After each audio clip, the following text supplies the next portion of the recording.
What's up tout le monde, c'est le vrai Cinéman. Donc on se revoit sur la critique de Spider-Man Far From Home de Jon Watts. Du film. Peter Parker est profondément atteint par le décès de son mentor Tony Stark et a du mal à faire son deuil. Il part en voyage scolaire en Europe avec ses amis, mais son voyage deviendra mouvementé lorsqu'il sera chargé par Nick Fury de faire équipe avec Mysterio et lorsqu'ils découvriront les terribles conséquences du claquement de doigts de Thanos. L'existence du multivers, c'est-à-dire plusieurs réalités temporelles différentes, d'où viennent les élémentaux, des créatures capables de contrôler les éléments comme le feu, l'eau, la terre et l'air.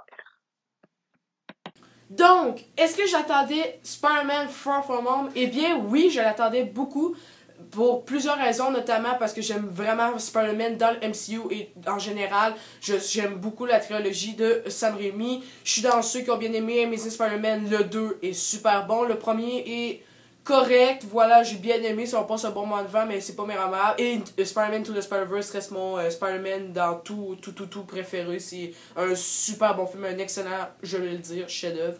Donc, et aussi deuxième raison, j'aime beaucoup Spider-Man dans le MCU. Il est super bon dans tous les films qu'on le voit, il y a vraiment une belle performance. Dans Endgame, c'était assez touchant. Une scène en particulier, je spoil pas, mais je pense que le film, tout le monde l'a vu, hein.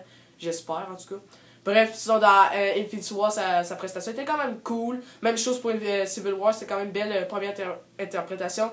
Et pour son premier film solo dans MCU, Spider-Man Homecoming, je suis dans ceux qui ont pris beaucoup de temps, avec je l'apprécie vraiment en ce moment comme un bon film, même quand même extraordinaire et quand même excellent film. J'aime beaucoup Vulture, c'est vraiment la principale qualité de Homecoming. C'est un des meilleurs méchants du MCU, il est super bon, et Michael Keaton, quel bon choix d'acting. Bref, Tom Holland était super bon est super bon en tant que Spider-Man. C'était vraiment un bon choix. Et le voir évoluer en tant que Spider-Man et Peter Parker dans Homecoming, ça m'a fait plaisir. Donc, je suis dans ceux qui ont bien aimé Homecoming. Donc, voilà pourquoi j'avais hâte de voir Far From Home. Et aussi, une dernière raison, c'est à cause de la deuxième bande-annonce qui nous avait teasé une sorte de multivers. Là, ça m'avait vraiment intéressé parce que je m'avais dit que ça va peut-être ouvrir des portes à X-Men et Fantastic Four, vu que maintenant il appartenait à Disney. Donc ça m'intéressait beaucoup ce point. Donc voilà, on saute au petit extrait et on se voit tout de suite après. Je suis Hassan Marco Polo. Je crois qu'MJ m'aime bien. Ça me rappelle mon premier grand amour. Tu es une personne très difficile à joindre, Spider-Man. Lui, c'est Monsieur Beck. On aurait eu besoin de quelqu'un comme toi dans mon monde. Votre monde? Beck vient de la Terre, mais pas de la nôtre. Le claquement de doigts a ouvert une brèche dans notre dimension. Vous dites qu'il existe un multivers?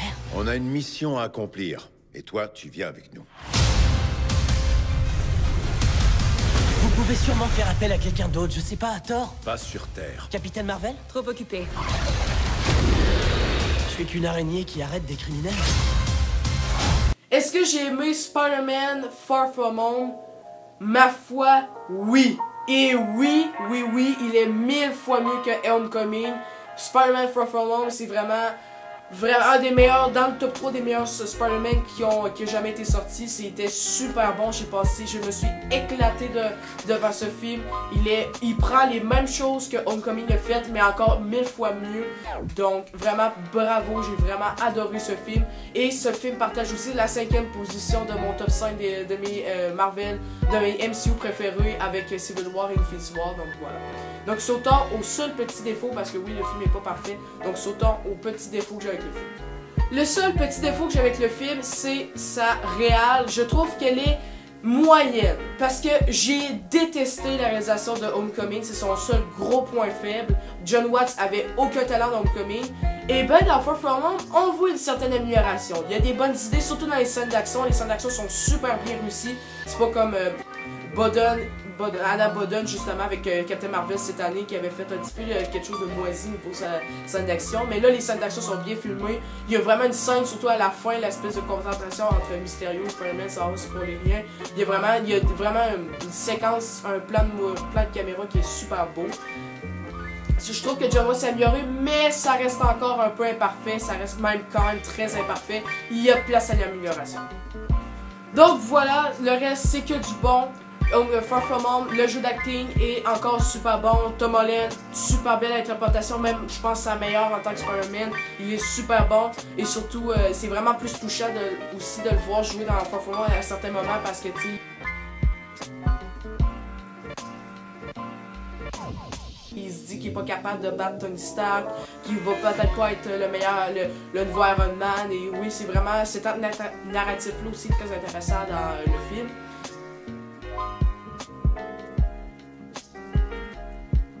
Donc sinon les autres acteurs sont aussi bons, on retrouve encore d'excellents Samuel Jackson. Et oui, Jake Gyllenhaal donne une parfaite performance.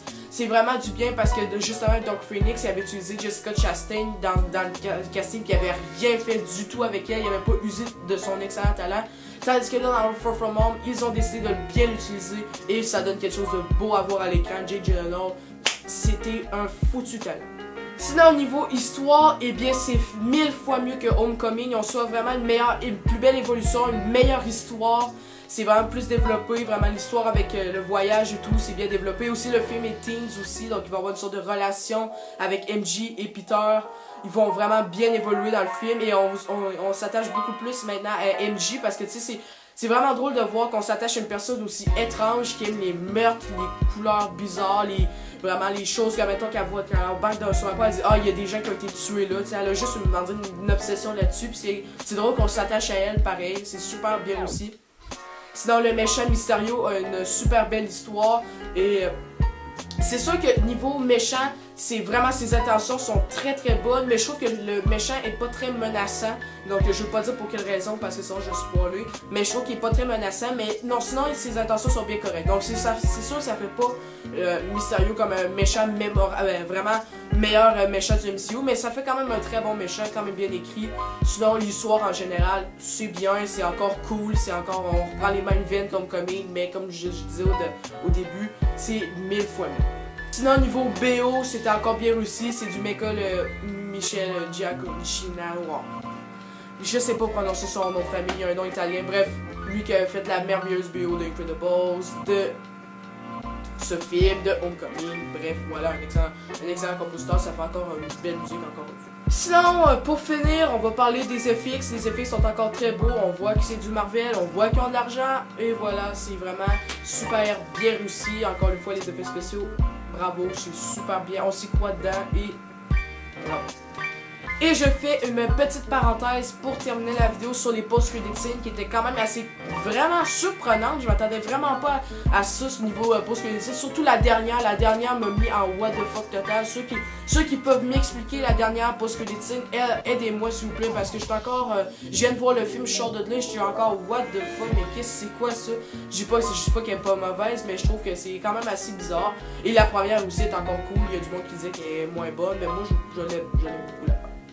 Donc, pour conclure, Spider-Man Far From Home est un bon film, cool, branché, et je peux vous dire que je me suis vraiment régalé avec les scènes d'action, avec mon popcorn dans la salle, avec une salle presque vide encore une fois. Ah, ça me déçoit, il n'y a personne dans les salles de cinéma quand il fait beau, on se demande bien pourquoi, hein?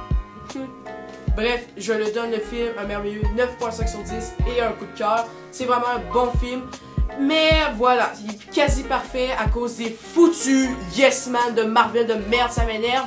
Bref, sinon encore les performances acteurs sont belles, les effets spéciaux sont bons et surtout le scénario qui est la principale qualité de ce film. J'ai vraiment hâte de voir la troisième aventure de notre tisseur préféré Spider-Man.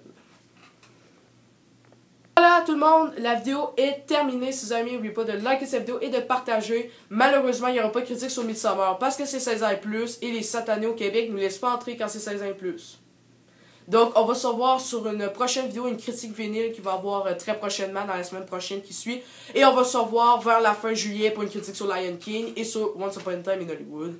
Donc, pendant ce temps-là, pendant qu'il n'y a pas de vidéo, allez écouter ma playlist, ça me ferait extrêmement plaisir. Allez vous abonner à mon Instagram qui est dans la description. Et sinon, entre-temps, si ça vous tente, allez voir la vidéo Stranger Things avec Fabi Waller, Sacha Fabi Waller qui va sortir très prochainement. Donc, on se revoit sur une prochaine vidéo. Salut à tous les chers cinéphiles.